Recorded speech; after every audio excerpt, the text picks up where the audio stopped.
Okay, now we are coming to the length of the stamen. The stamen's length is depending on the length of the filament. The filament may be long, filament may be short, but anther is the same. Anther will not show much difference. Now in that, depending upon the length of the stamens, there are three types of androecium. Okay, three types of androecium. We will take this didynamous stamens. Didynamous. Dynamous means length of the stamen. I'll tell what is the exact meaning of dynamous. Di means two. Now I'll tell the characters. 4 stamens are there in the flower, fixed number. In this flower, 4 stamens are there. Okay. Now you see that I have drawn 4 stamens. 4 stamens. So 4 filaments and 4 anthers. Anthers, no difference in the size, shape, structure and all. But if you take the filament, 2 are very long and 2 are very short. 2 are very long and 2 are very short. Here we have to see how many stamens are having long filament. In this group, how many stamens are having long filament? Out of 4, 2 are very long filament. 2. Dynamous means long filament. Dynamous means what? Long filament. So out of 4, 2 filaments are longer. That is called didynamous. 4 stamens are there, 2 long and 2 short. 2 long and 2 short. But the term dynamous is telling about the length of the the length of the filament, that is long filament. Now we are coming to tetradynamous. In the name itself we can understand. Tetra means 4. Dynamous means long stamens. Dynamous means what? Long stamens. Now we will take some other flower. 6 stamens are there. Let's fix a number. 6 stamens. Out of 6 stamens, 4 stamens are longer and 2 stamens are short. Now here I have taken 4 stamens are having long filament and 2 stamens are having short filaments. Okay, anthers are same. So 4 tetra, dynamous means long filaments. 4 long filaments are there. That is called a tetradynamous. So now you can understand what is the meaning of dynamous. Dynamous means stamen with long filaments. Next we are coming to heterostaminous. Staminous or heterostaminous. What is the meaning of heterostaminous? Stamens are of different length in the same flower. Okay. Now many stamens will be there. Each one is having one height. We cannot get any information like this. Okay. If 4 are equal in height, we can say long. But one is a long, one is a short, one is intermediate, one is again not very long, not very short. Some like different height you can find. That is called a heterostaminous. Okay, stamens. Now we are coming to the insertion of the stamens. Now the stamens present in the androecium, in the corolla only we can find. Inside the corolla only we can find. Whether they are present inside the corolla tube or they are present out of the corolla tube, that only we have to see. One is inserted. In the name itself we can understand. Stamens are very short. Okay, stamens are very shorter than the corolla. Now say this, I am taking one simple vertical section of the flower. Corolla, petals are there. Now see the height of the petal. Now starting from here up to this. Okay, so stamens are shorter than corolla. Corolla is taller or longer than the stamens you are taking here. The stamens are shorter. They are not equal to petals. So what will happen? All will be within the corolla cup. All are arranged within the corolla cup. That is called the inserted. Stamens are shorter than corolla. Example, datura. Next one is exerted. The stamens are exerted means projecting out. So in this one, the stamens are longer than the petals. Stamens are longer than the petals. So they are projecting out. They are projecting out. Stamens are projecting above the corolla. Now see the corolla up to this height only corolla. Okay, this is the height of the corolla up to this. But stamens are coming out. See that? Filament is coming, anther. Filament is coming out, anther. Filament is coming out, anther. Okay. So the stamens are taller than the corolla. So they are coming out. That is called exerted. Exerted means projecting out of the corolla. Okay. Stamen cyclic. Cyclic means cyclic arrangement of the stamens. Okay. So the arrangement of stamens in whorl is called a stamen cyclic. Types of stamen cycling. There are two types of stamen cycling. One is uniseriate. Seriate means circular arrangement. Uni means single. Single circular arrangement. That means what? One whorl. Stamens are arranged. Single whorl of stamens. Stamens are arranged in single whorl. Only one whorl. That is uniseriate. Biseriate. Two circles will be there. Two whorls will be there. Two whorls of stamen. That is called a biseriate. Now, types of anthers. Already we have studied these types of anthers in the introduction of stamens. Monothecous. Mono means single, thecous means chambers in the anther. Chambers. One chamber or one lobe with two microsporangia. Now, this is the filament. Anther is there. The anther is only one chambered. That is called a monothecous. We are taking the cross section. If you take the cross section, this is the cross section of the anther. Two microsporophylls will be there. That only what I told you, constriction. This is one microsporophyll, another one microsporophyll. So two microsporophylls are there. But whatever the number of microsporophylls may be, how many chambers are there? We have to see one. That is called a monothecous. Dithecous anther. Two chamber or two lobes will be there. Two chambers or two lobes will be there with four microsporangia. Now this is the filament. This is the anther. It is having two lobes. Here one lobe is there. There also one lobe. Two lobes are there. Two chambers are there. We are taking the cross section. This is one chamber completely. This is one chamber with the two microsporophyll. Okay, two microsporophyll. Another one chamber is there. Second chamber. Here also two microsporophyll. All are producing this. So if one chamber is there, two microsporophyll. If two chambers are there, four microsporophylls, fixed number. They are producing pollen grains. That is about the types of anthers. Now we are coming to the attachment of anthers. Attachment. Now the filament is attached with the anther. That is only attachment we are going to see. How the filament is attached, where it is attached. There are four types of attachments we are going to see. The first one is base-fixed. Assume that one anther is there which is a little elongated. Now this anther is a little elongated. Now this is the base of the anther, this is the tip of the anther. This is the base, this is the tip. The filament is attached with the base of the anther, base-fixed. Very simple to explain. In some cases, the anther will be elongated, vertically elongated. This is the base, filament is attached with the base. That is called a base-fixed. The next one is a dorsi-fixed, we are going to see. Now the anther is a horizontally elongated, horizontally enlarged.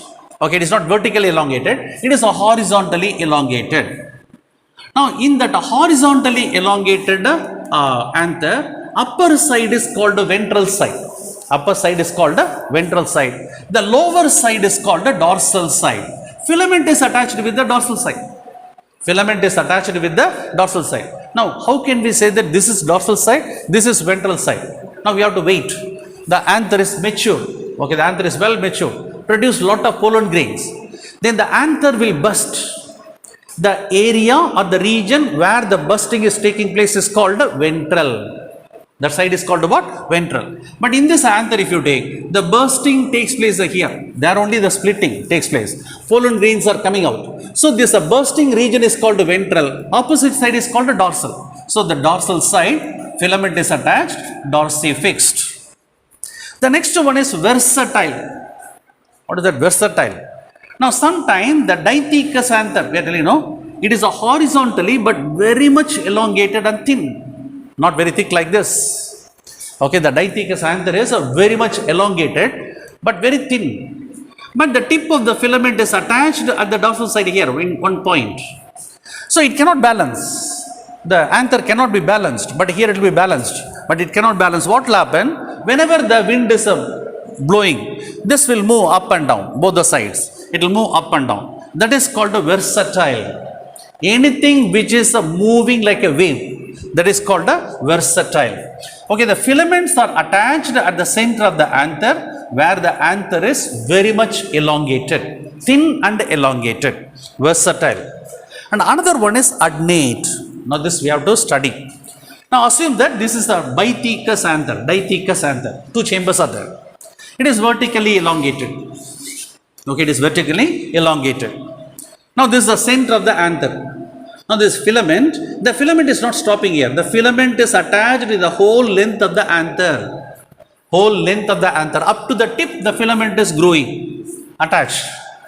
Okay, the anther is there. The filament is growing up to the tip. Normally filament will be at the bottom, but the filament is growing up to the tip of the anther. This is called adnate. Adnate means attached with the whole length of the anther. That is called the adnate.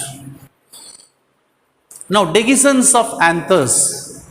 Just now I said, once the anther is matured, pollen grains are produced under suitable temperature. Each anther will burst open to release the pollen grains. Where the bursting is taking place, ventral side I told, but in that itself some differences will be present. Longitudinal dehiscence of anther, longitudinal, lengthwise. See that this is one anther, two chambers are there. Here one chamber, here one chamber. This chamber is bursting lengthwise. This chamber is also bursting lengthwise from top to bottom. Okay, one chamber. It is burst opening like this. This is longitudinal, lengthwise. Okay, this is called a longitudinal. Next, we are coming to the transverse. What is actually the meaning of transverse dehiscence? Now, this is an anther. In the crosswise, it will dehisce. In the crosswise, not vertical. This is the cross, horizontally. That is called a transverse dehiscence. The third one is poricidal dehiscence. Now this is the anther. It can be bythecous. Okay, the anther is like more or less a spherical pot-like structure. When it is bursting, a small pore-like bursting will be taking place near the tip, but it won't dehisce completely in the length. Only near the tip it will dehisce. All the pollen grains are coming out through the narrow pore. Okay, that is called a poricidal. Apical pore. Apical means at the tip. Pore is formed at the tip. So that is called a apical dehiscence, poricidal dehiscence. Next, valvular dehiscence. What is the meaning of valvular dehiscence? We have to say valve-like. The bursting is taking place like a valve. Now I'll take one chamber. This is one chamber. Another one chamber is there. Bythecous anther, dithecous anther. One chamber I'll take. Now once it is well matured, in the side of the anther chamber, one small portion of the wall of the anther will burst open like a valve, like a door. It will open, but it won't detach. It will be there, valve. So it will be lifting up. All the pollen grains are coming out. Okay, once the anther is empty, again the valve will come and close. No use. Similarly, this side also simultaneously, one portion of the wall of the anther is opening like a valve. All the pollen grains are coming. It is called a valvular. Okay. Sometimes instead of opening at the side, at the tip, two valves will be opened and all the pollen grains will come out. That is called a valvular dehiscence. Okay. Anther dehiscing direction. Okay. In the flower, how the anthers are facing, how they are dehiscing. In rows. If the dehiscent surface, ventral side is facing towards the center, it is called the introse. Anther dehisces towards the center of the flower. In the center of the flower, pistil is there, gynoecium is there. Towards the gynoecium, the splitting is taking place. That is called the introse. Extrose we have to take. In extrose, anthers dehisces towards the periphery of the flower, outside of the flower. So pollen grains can easily come away from the flower. That is called the extrose. So if the dehiscence is facing towards outside the flower, extrose. If the dehiscence is facing towards the center of the flower, it is called the introse. Say essential whorls of a flower. Already we have studied essential whorls means important whorls. These whorls are directly involved in reproduction. So in that androecium and gynoecium are the two whorls which are essential. Androecium, previous class we have studied. The anthers, filaments, how the anthers are, okay, how many chambers are there in the anthers, how the filaments are united, what are the bundles, all the details we have studied. But now we are going to study gynoecium, the female reproductive part. It is also called a pistil. It is also called a pistil. Now we are going to see what is actually the structure of the gynoecium. It is the innermost whorl of the flower. It is at the center of the flower. What are the various parts are present? The whole structure is called a gynoecium. The whole structure is called a gynoecium. It is also called a pistil. It is also called a pistil. Now this is the stalk. Okay, here the thalamus is there. Now the bulging portion of the gynoecium, this is the bulging portion, it is the bottom portion. This bulging portion of gynoecium is called the ovary. It is very, very important region. Inside the ovary, ovules are produced. So this part is very, very important, ovary. From the ovary, a long and narrow tube is arising. Okay, a long and narrow tube is arising. This long tube is called style. So the style is present above the ovary. So ovary style. At the tip of the style, a small bulging portion is present.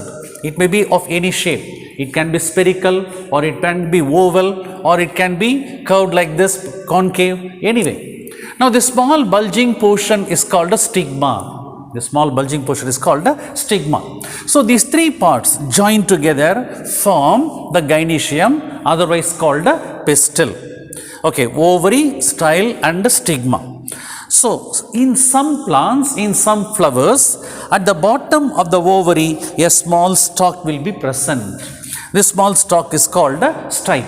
It may be present, may not be present. Okay, is not a condition. But one gynoecium means ovary, style, stigma. The three parts will be present definitely. Okay, now I am coming to what is present inside the ovary. We have to see. Now I told you ovary is very important because inside the ovary ovules are produced. Ovules are the reproductive organ, reproductive cells.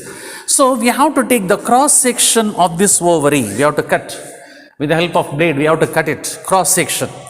And if you take the sectioned part, okay, the cross sectioned part, it will be circular. Mostly the ovary will be circular in the cross section. And inside the ovary, some green chambers will be present. Each chamber is made up of green wall. Okay, this is the green wall. Now each chamber with a green wall is called a carpel. Okay, each chamber which is made up of green wall around that is called a carpel. So ovary has one or more carpels. It may be 2, 3, 4, 5 like that. So inside the ovary carpels are present. Now this is one carpel. This is another one carpel like that. According to the diagram, 4 carpels are present. The carpels will be visible only when we take the cross section. So that is called a cross section of ovary, shows the presence of carpels inside. The carpel is producing ovules. Okay, later on we will study where the ovules will be. Each carpel can produce ovule. Any number of ovules they can produce. That's we have completed the internal structure of the ovary. Okay, the cross section of the ovary. Now we are going to study about number of carpels present inside the ovary. Carpels are found in the ovary. Just now I told in the cross section, my diagram. Okay, we have studied inside the ovary, carpels are there. Carpels are green color walled carpels. Okay, number of carpels in the ovary, how many carpels are present? Based on that, how we are classifying the ovary. So the first one you can see unicarpellary ovary. First one is called a unicarpellary ovary. It is also called a monocarpellary ovary. Mono means single, uni means single, carpellary, carpel. That means inside the ovary one carpel is present. Altogether only one carpel will be present. That is called a unicarpellary or monocarpellary. See the meaning? Single carpel is present. Example, Fabaceae. One family is there. It is called a Fabaceae. Inside that, in the Fabaceae, enormous number of species of plants are present. Okay, in all these plants which are coming under this family Fabaceae, the flowers are having single carpel in the ovary. Okay, the second one we are coming to bicarpellary ovary. In the name itself we can understand bi, two, carpel. Ovary has 2 carpels. Ovary has 2 carpels. See that presence of 2 carpels. Then example for this is Rubiaceae. One more family is there. Now actually plant kingdom is divided into a number of classes, subclasses. Okay. Then order, then family, like that small divisions are there. Now one family, another one family is called Rubiaceae. Even in the Rubiaceae, varieties of species of plants are present. In all the members of this family, the flower ovary has 2 carpels, fixed number, 2 carpels. So bicarpellary ovary seen in the members of Rubiaceae. Then we are coming to the next one, tricarpellary ovary. We can understand that. I did not explain once again. In the ovary, there are 3 carpels. The ovary has 3 carpels. Example, Cucurbitaceae. See that? Cucurbitaceae. Now, last I will tell you, that is the Cucurbitaceae, the cucumber plant is coming under this family. Okay, this is cucumber family, we can say. So in this also varieties of species of plants are there. All the plants, all the flowers are having 3 carpels in the ovary. Tricarpellary. Tetracarpellary. Okay, tetracarpellary. 4 carpels are there in the ovary. If you take the cross section, you can find. Even the previous slide in the diagram, what I have shown, 4 carpels are there. That is tetracarpellary, 4 carpels. Example, Lamiaceae. Okay, it is also one big group. Okay, that is Lamiaceae. In the Lamiaceae also varieties of plants are present. All are having flowers. In the flowers, we can find 4 carpels in the ovary. Then multicarpellary. See that? Many. So the number of carpels will be 5 or more than 5, up to 4 over. 5 minimum. Maybe 6, 7, 8, 9, 10 like that. Multicarpellary ovary. Many carpels are present in the there is ovary. Example, Nymphaceae. Now in the Nymphaceae only, the lotus flower, okay, like that allied plants are coming under this. So in this family, okay, many varieties of species of plants are there. In all the flowers of all the plants, carpels are many in number in the ovary. Now these are the different type of carpel. There is what? Number of carpels in the ovary. Now the last line we have to see. Family name I told you. Okay, example, Fabaceae is one family, Rubiaceae another family, Cucurbitaceae, Lamiaceae, Nymphaceae. Now you see that in that last 4 letters you see CEAE. Okay, but actually Fabaceae, the actual according to the spelling, if you take Fabaceae, but we have to pronounce it as Fabaceae. See that? Fabaceae. See. Now this A is a silent. Fabaceae, Rubiaceae, Cucurbitaceae. Like that only we have to pronounce. That is the way of pronouncing. What is that? Family name. Okay. So this is one information for you how to pronounce the name of the family. Okay. Right.